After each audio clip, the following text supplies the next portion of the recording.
بڑی برکت والی ہے وہ ذات جس کے قبضے میں سب جہانوں کی بادشاہی ہے۔ تبارک الذی بیدہ الملک، بڑی برکت والی ہے وہ ذات جس کے ہاتھ میں تمام جہانوں کی، وَهُوَ عَلَى كُلِّ شَيْءٍ قدیر، اور وہ ہر چیز پر پوری طرح قادر ہے، پوری طرح قدرت رکھتا ہے۔ فرمایا الذی خلق الموت، وہ جس نے موت کو خلق کیا، والحیات، اور جس نے زندگی کو بنایا، کس لیے؟ لیبلوکم ایکم احسن عملا، تاکہ تمہیں آزمائے کہ تم میں سے کس کا عمل بہتر۔ موت اور حیات، پیدا ہوتا ہے انسان، جوان ہوتا ہے، بڑا ہوتا ہے، پڑھائی کرتا ہے، کاروبار کرتا ہے، پتہ نہیں کون سے بد و جزر زندگی میں دیکھتا ہے، تو اللہ نے فرمایا اس کا ایک مقصد ہے، وہ مقصد یہ ہے کہ پتہ چلے تم میں سے اچھے عمل کون کرتا ہے۔ تو ہم یہاں عمل کرنے آئے ہیں۔ قیامت کے دن جو بات ہوگی وہ اعمال کی ہوگی، مکان جائیداد کار کوٹھی کی بات نہیں ہوگی۔ تو اعمال، اچھا عمل، احسن عملہ کے تحت مفسرین نے لکھا ہے کہ کام نیکی کا جب بھی کرو ذرا زیادہ ہی اچھا کر کے کرو۔ وضو کرو تو سونا کر کے کرو، نماز پڑھو تو ذرا آج گئے پڑھنی جو ہے تو اب ذرا سونی کر کے پڑھو، قرآن شریف کی تلاوت کرو تو ذرا پیاری کر کے۔ ذرا میں مدرسے کے بچوں کے ساتھ کبھی کبھی بیٹھتا ہوں، ان سے بڑا کچھ سیکھنے کو ملتا ہے، تو کبھی کوئی بات ان کو کہنے کا بھی موقع ملتا ہے، تو میں انہیں کہا کرتا ہوں کہ ہمارے بزرگ، میری اماں جی جب قرآن مجید کھولتی تھی نا، تو جو وہ رنگ تھا نا بزرگوں کا، حالانکہ وہ حدیثوں میں ہم نے نہیں دیکھا، لیکن وہ کبھی ہم جا کے کوئی بات کرتے تھے نا، تو تلاوت کے دوران تو وہ جلدی سے منہ پہ انگلی رکھتی تھی کہ چپ کرو میں قرآن پاک پڑھ رہی ہوں، اور پھر شریل کا غلاف، اور پھر اس غلاف کو علیحدہ چومنا، قرآن پاک کو علیحدہ چومنا، اور پھر اس کو ریل میں رکھنا، اور پھر کئی کر کے۔ تو ہم جو آج ہیں تو ہم اس عمل کو اتنا اچھا کر کے نہیں کرتے، بس ٹھیک ہے ہر وقت ہاتھ میں قرآن مجید رہتا ہے تو وہ رویہ نہیں، تو کام کرنا ہے تو اس کو کیا کریں؟ اچھا کر کے کریں، ذرا مزیدار کر کے کریں، عمل کریں تو ذرا بہترین عمل کریں۔ لیکن نبی کریم نے یہ نہیں فرمایا کہ میں تمہیں اخلاق سکھانے آیا ہوں، فرمایا میں اخلاق عالیہ کی تکمیل کرنے آیا ہوں، یعنی جو بڑا اخلاق ہے نا، احسن ترین عمل، اس کا میرے نبی پاک نے درس ارشاد فرمایا ہے۔ اس کا ایک صحابی نے پوچھا یا رسول اللہ صلی اللہ تعالی علیہ وسلم بہترین عمل کون سا ہے؟ بہترین عمل، تو حضور نے فرمایا بہترین عمل اس بندے کا ہے عمر لمبی ہو پر کام سارے اچھے ہوں، یعنی تو احسن طریقے سے زندگی گزارے، اچھے طریقے سے تیرا وقت گزرے۔ تو عمل جب بھی کرے نا، دیکھیں نا صدقہ اور خیرات کرنا ہے تو تانگ آ کے بھی تو کرنا ہی ہے نا، اور غریب کو 10 چکر گھر میں لگوا کے بھی تو کرنا ہی ہے نا، اس کو 6 دفعہ ڈانٹ کے بھی تو کرنا ہی ہے، تو کرنا ہے تو لہذا صحیح کر کے کر دو۔ مطلب وہ گھر میں خاتون خانہ نے کپڑوں کے لیے پیسے مانگ لیے تو 1.5 گھنٹے کے لیکچر کے بعد بھی تو دینا ہی ہے نا، کیا خیال ہے آپ کا؟ تو اگر وقت پہ دے دیے جائیں تو چلو معاملہ ذرا، یا تو نہ دیں، بات ختم ہو گئی۔ تو اگر آپ نے 1.5 گھنٹے کے شدید احتجاج کے بعد بھی دینے ہی ہیں تو پھر یہ ہے کہ عمل کو اچھا کر کے کر لیں، ذرا اس میں خوبصورتی رہتی ہے۔ اللہ تعالیٰ سمجھنے کی توفیق عطا فرمائے۔ بڑے خوبصورت مضامین ہیں اس سورہ مبارکہ میں۔ آیت نمبر 19 میں اللہ نے فرمایا کہ کیا انہوں نے اپنے اوپر کبھی پر پھیلائے اور کبھی پر سمیٹے ہوئے پرندوں کو نہیں دیکھا؟ کیا تم نے کبھی دیکھا نہیں کچھ پرندے اوپر اٹھتے ہیں تو پر پھیلائے ہوتے ہیں اور کچھ نے پر سمیٹے ہوتے ہیں؟ تو فرمایا ان کو فضا میں رحمان کے علاوہ کوئی روک نہیں سکتا، صرف ایک رب رحمان ہے جس نے انہیں فضا میں، یار جہاز آپ نے دیکھا اسے کون روکتا ہے؟ آپ یقین کریں کبھی اس پہ بیٹھا بندہ غور کرنے لگ جائے نا میں کہاں ہوں، تو ہو سکتا ہے پریشان ہو جائے، کون روک کے رکھتا ہے اسے؟ تو فرمایا یہ رب کی قدرت ہے، جہاں چاہے جس کو چاہے وہیں کھڑا فرما دے، یہ اللہ تبارک و تعالیٰ کی قدرت ہے۔ آیت نمبر 20 میں اللہ کی مدد کرنے اور رزق عطا کرنے کا بیان ہے کہ اللہ مدد بھی کرتا ہے تمہاری اور تمہیں رزق بھی عطا کرتا ہے۔ آیت نمبر 23 میں فرمایا کہ اللہ وہ ہے جس نے تمہیں پیدا کیا، تمہیں سننے، دیکھنے اور سمجھنے کی صلاحیتیں عطا کی، مگر بندے بڑے کم ہیں، بڑے کم بندے ہیں جو اللہ کی نعمتوں کا شکر ادا کرتے ہیں۔ یہ سوچنے سمجھنے کی صلاحیت آپ کے خیال میں چھوٹی نعمت ہے؟ بہت بڑی نعمت ہے۔ آپ یقین کریں بعض لوگوں کے پاس سارا کچھ ہوتا ہے لیکن شعور کی دولت نہیں ہوتی، تو یہ بہت بڑی نعمت ہے، اس کا بھی اللہ کی بارگاہ میں شکر ادا کیا کریں۔ جب اللہ کوئی عقل شعور دے دے تو دوسروں کو بیوقوف سمجھنے کی بجائے نا اس نعمت پر اللہ کا شکر ادا۔ آگے سورہ قلم ہے، اس سورہ مبارکہ کے اندر اللہ تبارک و تعالیٰ نے نا قسمیں ارشاد فرمائی اور قسم کھا کے کہا کہ محبوب آپ کوئی مجنون نہیں، آپ کو دیوانے نہیں، یقیناً آپ کے لیے ایسا اجر ہے جو کبھی ختم نہیں ہوگا۔ اور پھر فرمایا وَإِنَّكَ لَعَلَىٰ خُلُقٍ عَظِيمٍ، محبوب جتنے عظیم الشان اخلاق تھے نا ان سب کا ہم نے آپ کو مالک بنا دیا ہے۔ یہ اعلیٰ لفظ اصطلاح ہے، قبضے کے معنی میں آتا ہے عربی میں۔ فرمایا ہم نے آپ کو اخلاق عالیہ کا مالک بنا، جتنے اچھے اخلاق ہیں ان سب کا اللہ نے نبی پاک کو مالک۔ اور سب مفسرین نے بڑا کچھ لکھا، پر بریلی کے امام نے ایک جملہ لکھا تو بڑا ہی شاندار لکھا۔ اعلیٰ حضرت فرمانے لگے کہ اخلاق یہ نہیں کہ جو کام اچھا تھا وہ نبی کریم نے کیا ہے، بلکہ فرماتے ہیں جس کو حضور نے کر دیا وہ اچھا ہو گیا، جس کو حضور نے کر دیا وہ اچھا۔ فرماتے ہیں رسول کریم کا مسکرانا بھی اچھا ہی ہے، اور کبھی دین کی مخالفوں پر ناراض ہونا بھی اچھا ہی ہے۔ نبی پاک علیہ السلام کا بدر میں تلوار اٹھانا بھی اچھا ہے، اور رسول کریم صلی اللہ تعالیٰ علیہ وسلم کا فتح مکہ کے دن معاف کر دینا بھی، یہ سارا کچھ ہی اچھا ہے۔ بس جس کو حضور جب کرتے گئے وہ اچھا ہوتا گیا۔ اور حضرت عائشہ صدیقہ رضی اللہ تعالیٰ عنہ سے جب کسی نے پوچھا تھا کہ بتائیے نبی کریم علیہ السلام کے اخلاق عالیہ کیسے تھے، تو حضرت عائشہ صدیقہ کہنے لگی تم نے قرآن نہیں پڑھا؟ سارے اخلاق جو قرآن میں ہیں وہ سارا میرے رسول پاک کا اخلاق ہی ہے، وہ سارا میرے نبی کریم علیہ السلام کا اخلاق ہی ہے، وہ سارا اخلاق ہے رسول پاک سید عالم صلی اللہ تعالی علیہ وسلم۔ تو پھر اس سے آگے جا کے نا آیت نمبر 8 سے اللہ تبارک و تعالیٰ نے رسول کریم صلی اللہ علیہ وسلم کو فرمایا کہ کفار چاہتے ہیں کہ دین کے معاملے میں آپ ان سے بے جا رعایت برتیں، آپ ان پر آسانی کریں، کھلی چھٹی دے دیں، اور جواب میں وہ بھی رعایت کریں گے۔ فرمایا ایسا نہیں ہو سکتا، حق پر کوئی سمجھوتا نہیں ہو سکتا۔ اس کے بعد ایک دشمن رسول صلی اللہ علیہ وسلم، مفسرین نے اس کا نام ولید بن مغیرہ لکھا ہے، اس نے نبی پاک علیہ السلام کی گستاخی کی تھی تو اللہ نے اس کے 9 عیب 9 کبھی باتیں قرآن میں بیان کی، بڑی باتیں ارشاد فرمائی۔ فرمایا جھوٹی قسمیں کھاتا ہے، نکتہ چینیاں کرتا ہے، سخت منع کرنے والا ہے بلائی سے اور حد سے بڑھنے والا ہے، اور آخر میں فرمایا اتلم بعد ذالک زنیم، فرمایا یہ نا ہے ہی بد اصل، اس کی اصل میں ہی مسئلہ ہے۔ یہ کتنی سخت بات ہے، جب نبی کریم کے بے ادب کی بات ہوتی ہے تو پھر باتیں سخت ہی ہوتی ہیں۔ یہ قرآن مجید نے سخت باتیں فرمایا کہ یہ اس کی اصل میں ہی مسئلہ ہے محبوب۔ اس نے ایک بات کی تو اللہ کریم نے 9 اس کی کبھی اوصاف بیان فرمائے۔ اس لیے اعلیٰ حضرت نے کہا تھا دشمن احمد پہ شدت کیجئے، دشمن احمد پہ شدت کیجئے، ملحدوں سے کیا مروت کیجئے، شرک ٹھہرے جس میں تعظیم حبیب، اس برے مذہب پہ لعنت کیجئے، اس برے مذہب پہ لعنت کیجئے، اور جو نہ بھولا ہم غریبوں کو رضا، ذکر اس کا اپنی عادت کیجئے۔ آگے پھر سورۃ الحاقہ، اس سورہ مبارکہ کے شروع میں قیامت کے حق اور یقینی ہونے کو بیان کیا گیا ہے، پھر قوم سمود اور قوم عاد اور فرعون پر نازل ہونے والے عذاب کا ذکر ہے۔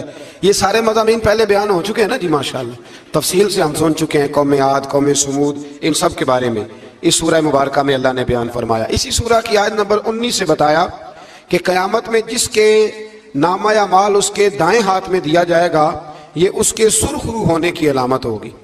جس کے سیدھے ہاتھ میں نامہ اعمال دیا جائے گا مطلب ہوگا کہ کامیاب ہو گیا، اور وہ افتخار کے ساتھ لوگوں سے کہے گا، بڑے فخر کے ساتھ کہے گا کہ آؤ میرا نامہ اعمال پڑھو۔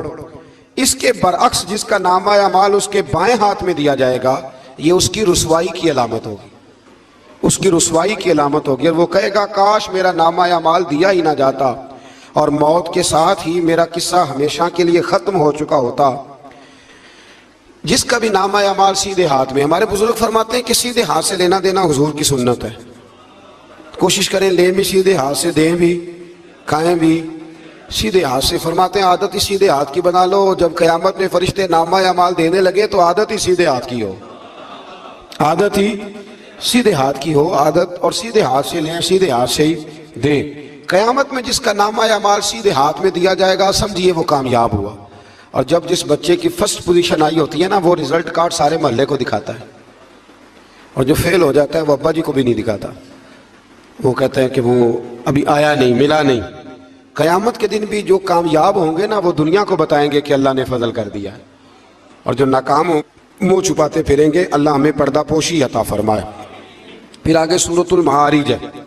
اس سورت کے شروع میں ہی عذاب قیامت کا ایک بار پھر بیان ہے کہ حشر کا ایک دن 50,000 سال کے برابر ہوگا، آسمان پگھلے ہوئے تانبے کی طرح ہو جائے گا، اور پہاڑ دھنی ہوئی رنگین اون کی طرح ہو جائیں گے، کوئی کسی کا پرسان حال نہ ہوگا۔ اس وقت مجرم یہ تمنا کریں گے کہ بیوی بھائی رشتہ دار، بیوی بھائی رشتہ دار اور تمام اہل زمین سب کو اپنا فدیہ دے کے اپنی جان چھڑا لیں، سب کو دھونس دے آگ میں لیکن اپنی جان چھڑا لیں۔ اس دن انسان کا یہ حال ہوگا۔ یہ جو کچھ لوگ، میں نے پہلے بھی کہا تھا کہ کچھ لوگ نا مذاق اڑاتے ہیں قیامت کے عذاب کا، قبر کے عذاب کا، یہ بات درست نہیں ہے۔ دیکھیں نا کہ اللہ تعالیٰ نے قرآن مجید کی واضح آیات میں عذاب کا ذکر فرمایا ہے۔ کیوں فرمایا ہے؟ کہ لوگ اس عذاب سے ڈرے، اس سے بچنے کے لیے تیاری کریں، یہ بیان فرمایا۔ اب یہاں لوگ مذاق اڑاتے ہیں معاذ اللہ تعالیٰ، کہتے ہیں دیکھو جی فلاں مولانا کہہ رہے تھے بچھو آئیں گے تو یہ ہوگا۔ خدا کے بندو، مولانا کون ہوتے ہیں؟ مولانا کون ہوتے ہیں یہ بات کرنے والے؟ یہ تو حدیثوں میں آئی، قرآن مجید کی آیات میں آئی۔ آپ مذاق نہیں اڑائیں، بلکہ کوشش کریں کہ اللہ تبارک و تعالی ہمیں سمجھنے کی توفیق عطا فرمائے۔ پھر آیت نمبر 19 سے انسان کے کم حوصلہ ہونے، مصیبت کے وقت گھبرا جانے اور نفع پہنچنے کی صورت میں بخل کرنے کا ذکر ہے۔ فرمایا بڑے کم حوصلے والا ہے، مصیبت کے وقت گھبرا جاتا ہے، اور اگر اسے ہم نفع دیں نا تو جب نفع ملے تو چاہیے تھا نا سخاوت کرتا، تو اس وقت کیا کرتا ہے؟ بخل کرتا ہے، کنجوسی کرتا ہے۔ اللہ فرما رہا ہے، نبی پاک علیہ السلام نے فرمایا یہ جو سخی ہوتا ہے نا، فرمایا یہ سخی بندوں کے دل کے قریب بھی ہوتا ہے، اللہ کے قریب بھی ہوتا ہے، اور جنت کے قریب بھی ہوتا ہے۔ اور فرمایا یہ جو بخیل ہوتا ہے نا، بخیل، یہ بندوں سے بھی دور ہی ہوتا ہے، بندوں سے بھی دور ہے، جنت سے بھی دور ہے، اور اللہ تبارک و تعالیٰ کے قرب سے بھی دور ہے۔ اور حضور فرماتے ہیں جب صبح سورج طلوع ہوتا ہے تو فرشتہ دعا کرتا ہے، اللہ سخی کو زیادہ عطا فرما، اور کہتا ہے یا اللہ جو کنجوسی کرے نا اس سے روک لے، اسے نہ دے، اس لیے کہ جب وہ نہیں دے رہا۔ بڑی خوبصورت مثال علامہ اسماعیل حقی نے لکھی ہے۔ آپ فرماتے ہیں کنویں سے سارا پانی ختم ہو جائے تو نیچے سے تازہ آ جاتا ہے، اور اگر پانی ختم نہ ہو اندر ہی پڑا رہے تو باسی ہو جاتا ہے۔ تو ایسا ہونا چاہیے کہ ایک دفعہ سارا پانی ختم، میں آپ کو سارا مال صدقہ کرنے کو نہیں کہہ رہا، لیکن حضرت ابوبکر صدیق نے کئی دفعہ یہ کام کیا۔ ہجرت کی رات بھی سارے پیسے ہی لے گئے، تبوک کے دن بھی سارے پیسے خرچ کر دیے، حضور نے اعلان کیا تو سارے پیسے ہی۔ مولانا حسن رضا صاحب فرمایا کرتے تھے اعلیٰ حضرت کے بھائی، بیاں ہو کس زبان سے مرتبہ صدیق اکبر کا کہ محبوب خدا محبوب ہے صدیق اکبر کا، اور لٹایا راہ حق نے گھر کئی بار اس محبت سے کہ لٹ لٹ کر حسن گھر بن گیا صدیق اکبر کا، لٹ لٹ کر حسن گھر بن گیا صدیق اکبر کا۔ تو کنجوسی سے بچنے کی کوشش کریں۔ ہاں اسلام فضول خرچی سے منع کرتا ہے، فضول خرچی نہیں کریں، لیکن جہاں خرچ کرنا ہو وہاں سے کنجوسی بھی نہ کریں۔ پھر اس سے آگے سورہ نوح کا ذکر ہے۔ اس سورہ کے شروع میں ہی نوح علیہ السلام کا اپنی قوم کی طرف مبعوث ہونے پر قوم کو اللہ کی عبادت کی دعوت دینے اور گناہ چھوڑنے کا ذکر ہے۔ پھر حضرت نوح علیہ السلام نے جو اپنی قوم کے بارے میں اللہ سے فریاد کی کہ اللہ یہ نہیں مانتے، پھر عذاب آیا، تو اس ساری بات کا اللہ نے سورہ نوح کے اندر ذکر فرمایا۔ پھر آگے سورۃ الجن ہے، سورہ جن۔ میں نے آپ کو پچھلے کچھ اسباق میں بھی بتایا تھا کہ جن نبی کریم علیہ السلام کے غلام تھے، حضور کا کلمہ پڑھتے تھے۔ جنات مسلمان ہوتے ہیں، بلا وجہ کسی کو تنگ نہیں کرتے۔ ہمارے ہاں جتنا شور ہے نا جنات کے آنے کا، اتنے آتے نہیں، اتنا کالا جادو ہوتا نہیں جتنا کہ ہم لوگوں نے سمجھ لیا ہے۔ قرآن مجید کی آخری 2 سورتیں پڑھیں، اللہ اپنی رحمت فرمانے والا ہے، اللہ کرم نوازی کرنے والا ہے۔ اس صورت میں اس امر کا بیان ہوا ہے کہ جنات جو تھے وہ عالم بالا میں خبروں کی سن گن کے لیے، خبریں تلاش کرنے کے لیے جایا کرتے تھے، مگر اب وہ وقت آ گیا ہے کہ عالم بالا میں ان کا داخلہ بند کر دیا گیا ہے۔ ایک وقت تھا کہ جنات خبریں سننے گننے کے لیے چلے جاتے تھے، اب ان کا داخلہ اب وہاں کی خبریں بتا سکتے، یعنی کوئی بابا جی اگر کہہ دینا کہ مجھے جن نے بتایا ہے کہ تیری اتنی روزی ہے، اتنی باندھ ہے، تب تو مر جائے گا، تو یہ بات اس لیے درست نہیں کہ اب جنوں کا وہاں جانا ویسے ہی بند ہو گیا. تو اب بابا جی تو آپ کو پتہ ہے نا یہ بھی کہہ دیتے ہیں اللہ ماشاءاللہ کہ وہ چیزیں پیسے مانگتی ہیں. یعنی بڑی بڑی عجیب فلسفے کے ساتھ نا وہ چیزیں پیسے مانگتی ہیں. تو میں نے کہا مطلب چیزوں کا پیسے مانگنا تو سمجھ میں نہیں آتا, یا پھر کوئی ایسی بات بتا دی جاتی ہے کہ جس سے وہ پیسے دینے والا ماحول بن جاتا ہے. تو فرمایا اب ان کا وہاں جانا بند ہے, اور جو بھی جاتا ہے محافظ ان کا راستہ روک لیتے ہیں اور آگ کے گولے ان پر برسائے جاتے ہیں اگر آسمانوں پر جانے کی جن کوشش کریں. جنات نے مشورہ کیا کہ پورے روئے زمین کا جائزہ لے کے دیکھیں آخر یہ سارا منزل کیوں تبدیل ہو گیا, تو ضرور کوئی بڑی تبدیلی آئی ہے. حضرت ابن عباس رضی اللہ تعالیٰ عنہ نے بیان کیا کہ ان کی ایک جماعت مکے کی طرف گئی اور وہاں نبی پاک علیہ السلام عکاظ کے بازار میں اپنے اصحاب کو صبح کی نماز پڑھا رہے تھے. انہوں نے یہ قرآن سنا اور پھر جن جا کے دوسروں کو کہنے لگے کہ ایسا قرآن سن کے آئے کہ جیسا کبھی نہیں سنا. تو آؤ پھر محبوب کریم کی بارگاہ میں چلتے ہیں. خود بھی مسلمان ہوئے اور اپنی قوم کو بھی اسلام کی دعوت دی. اس کی آیت نمبر 26 میں اللہ تبارک و تعالیٰ نے فرمایا, یہ سورہ جن جو ہے نا اس کی آیت نمبر 26, اللہ کریم نے ارشاد فرمایا عالم الغیب فلا یظہر علی غیبہ احدا. فرمایا غیب کا جاننے والا اپنے غیب پر کسی کو مطلع نہیں کرتا. غیب کا جاننے والا آگاہ نہیں کرتا اپنے غیب پر کسی کو بھی. آگے فرمایا الا من ارتضی من رسول, لیکن اپنے رسولوں میں سے جس کو پسند کرتا ہے اس کام کے لیے چن لیتا ہے. کسی عام بندے کو غیب پر مطلع, یہ آیت نمبر 26 میں نے کتنی دفعہ یاد کرائی آپ کو. تو بھئی عقائد جو ہوتے ہیں وہ جب سے ہم قرآن مجید پڑھ رہے ہیں جگہ جگہ عقائد آئے ہیں اہل سنت کے, جگہ جگہ آئے. تو آپ سمجھے نا کہ یہ عقیدہ جو ہوتا ہے یہ شعر سے ثابت نہیں ہوتا, یہ قرآن حدیث سے ثابت ہوتا ہے. شعر تو ایک ذوق کا نام ہے. تو فرمایا عام آدمی کو اللہ غیب پر اطلاع نہیں دیتا, پر اپنے رسولوں میں سے جس کو چاہتا ہے اس کام کے لیے چن لیتا ہے. تو بتائیے نبی پاک سے بڑھ کے بھی اللہ کسی کو چاہتا ہے؟ حضور نے فرمایا خبردار ہو جاؤ, اس نے مجھے اپنا محبوب بنایا ہے. الا وانا حبیب اللہ, خبردار میں اللہ کا حبیب بن کے آیا ہوں. تو علم غیب اللہ نے اپنے رسول کو دیا اور اس کی برکت سے نبی کریم علیہ السلام نے دین کا بہت سارا کام کیا. حبیب کریم علیہ السلام نے بہت ساری باتیں, اور بہت سارے ایسے لوگ ہیں جو صرف حضور کا غیب دیکھ کے ایمان لائے, یعنی ایمان ہی غیب دیکھ کے لائے. خود حضرت عباس نبی کریم کے چچا, وہ جب بدر کے لیے آنے لگے نا, وہ آنا اس وقت بھی نہیں چاہ رہے تھے پر قبیلے اور برادری نے مجبور کر کے انہیں ساتھ تیار کیا. وہ آئے نا تو جو گھر میں سونا پڑا تھا نا وہ ایک جگہ پہ چھوڑ آئے. اپنی بیوی کو کہنے لگے کہ میں آ گیا تو نکال لوں گا, اور اگر میں قتل کر دیا گیا تو تو نا نکال کے بچوں پہ خرچ کر دینا. تو نبی پاک علیہ السلام کے پاس جب یہ قیدی ہو کے آئے تو حضور نے فرمایا چچا فدیہ دو, اتنے پیسے تو چلے جاؤ. تو کہنے لگے میرے پاس تو شے ہی کوئی نہیں. وہ جو 15 دن عمرے والے وہاں رہتے ہیں نا, وہ 2.5 من کی شاپنگ کر لیتے ہیں, اور جب کسٹم والا کہتا ہے پیسے دو تو تازہ عمرہ کیا ہوتا ہے, کہتے شے ہی کوئی نہیں. یہ ظلم ہے, تازہ عمرہ کیا ابھی آیا ہے. ہاں جی, تو مطلب اتنی وہ خستہ حالی ہو جاتی ہے. یہ میں پریکٹیکل بتا رہا ہوں اللہ کے فضل سے. ایک سے میں نے کہا تو مجھ سے لے لے, کہتا چپ کرو تسی کو بچ بول دے. میں نے کہا مجھ سے لے لو, وہ دے دینا. کہتا تو چھٹو. بھائی چھوڑیں, آپ کیوں غلط بات کرتے ہیں. تو بہت سارے بندے ہوتے ہیں جو کہتے ہیں شے ہی کوئی نہیں, بالکل کوئی شے نہیں. ہاں کوئی پلاٹ سستا بک رہا ہو تو پیسے نکل آتے ہیں, پھر کہتے ہیں میں پھڑے نہیں کسی کو. لو بھائی کو کھا جائے گا, چلے ٹھیک ہے آپ چھپائیں اپنی دولت کو, لیکن ان لفظوں کے ساتھ ناشکری کرنا کہ شے ہی کوئی نہیں, یہ معاملہ درست ہے. تو حضرت عباس نے بھی نا نبی کریم کی بارگاہ میں عرض کیا حضور کوئی شے نہیں, کہاں سے دوں. تو حضور مسکرائے. حضور نے فرمایا چاچا جب گھر سے نکلنے لگے تھے تو وہ اکیلے میں میری چچی کو بلا کے جو پیسے دے کے آئے تھے, اور وہ اس کو کہہ کے آئے تھے کہ میں آ گیا تو میں تمہیں بتاؤں گا کیا کرنا ہے, نہ آیا تو پھر نکال کے بچوں پہ خرچ کر دینا. یہ سن کر حضرت عباس پہ راشا ہوا تاری. یہ سن کر حضرت حفیظ جلندری کہتے ہیں یہ سن کر حضرت عباس پہ راشا ہوا تاری کہ پیغمبر تو رکھتا ہے دلوں کی بھی خبرداری. خیال آیا مسلمان نیک و بد پہچان جاتے ہیں, اور محمد آدمی کے دل کی باتیں جان جاتے ہیں. محمد آدمی کے دل کی باتیں جان جاتے ہیں. اور کوئی غیب تم سے نہا ہو بھلا جب خدا ہی نہ چھپا رہا. تم پر کروڑوں درود و سلام جب خدا ہی نہ چھپا رہا. کتنی عجیب بات ہے. یہاں بھی لوگ ترازو لے کے بیٹھے. اقبال سے کسی نے کہا کہ 2 علماء کی بحث ہے, ایک کہتا ہے حضور کو غیب نہیں, دوسرا کہتا ہے.